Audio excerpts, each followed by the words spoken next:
2016-17 में हुआ क्या था?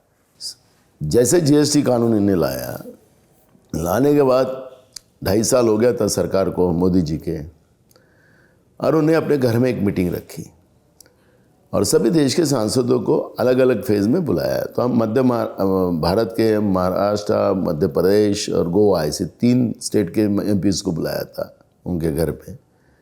तो सभी एमपीज़ ने अपनी अपनी दास्तान रखी वहाँ पर, सीनियर एमपी ने रखी।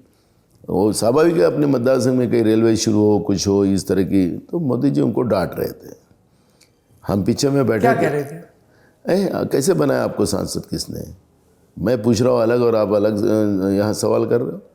मैं और प्रहलाद पटेल जब मध्य प्रदेश में मंत्री बने, केंद्र में भी मंत्री थे गए, तो दोनों की हाइट हमारी समान है, तो हम दोनों की दोस्ती मजबूत है, लंबी चौड़ी पर्सनैलिटी। हाँ, तो वो भी बेबाक है। तो हम भाई पीछे बैठे थे, मैंने कहा ये तो इतनी बेइज्जती क्यों कर रहे भाई, ये सब प्यार से समझा भी सकते हैं। तो मैंने हाथ खड़ा किया और मैंने जीएसटी पे सवाल खड़ा कर दिया। क्या कहा आपने?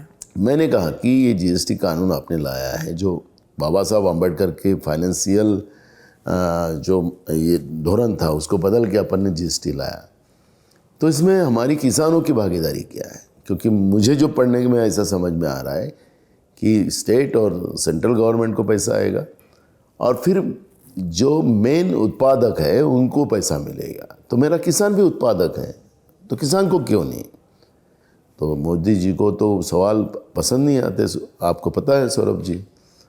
तो उनको बहुत तकलीफ हुई, बोला कि आपको पता है किसान को क्या देते हैं? मैंने बोला मैं खुद किसान हूँ, तो बताइए क्या मिलता है? मैंने कहा कि फर्टिलाइज़र में थोड़ी सब्सिडी मिलती है, बाकी तो हम फसल निकालते हैं उसका रेट तो आप ही एमएसपी डिसाइड करते हो। हमने 1 रुपया खर्चा किया, 25 पैसा भी मिलता है कि नहीं मिलता है ये कभी किसानों को पूछा नहीं जाता। तो वो खौल गए, तो उनको तो अच्छा नहीं लगा वो। तो फिर मेरे को बोला कि बैठो। नहीं, मैं बैठेंगे कैसे? पहली बार तो 2.5 साल के बाद पूछने को बताया। मैं आप ओबीसी का मंत्रालय बनाना चाहते थे। बोला बैठो, हम तो मंत्रालय बंद करना चाहते, तुम मंत्रालय खोलने की बात कर रहे हैं। किसी ने बीच बचाव नहीं किया आप लोगों को? कौन करेगा उनके सामने? आपको बैठाने की कोशिश किसी ने नहीं की? कौन करेगा? मेरे को भी तो फिर वही हुआ। फिर वो हमारे संसदीय मंत्री थे कर्नाटक से, प्रहलाद जोशी। नहीं, वो एक्सपायर्ड हो गए वो। आप अनंत कुमार जी की बात कर रहे हैं? कुमार जी, उनने कहा कि अब मीटिंग खत्म हो गया, होगी। वो अपने घर गए, हमने उसी इस्तीफा दे दिया, अपने घर आ गए। वहीं पे इस्तीफा लिख दिया? नहीं, इधर स्पीकर के पास देखिए। तो आप वहां से मीटिंग से सीधे सुमित्रा महाजन जी के पास गए? तो ये मैं नाना पटोले हूँ।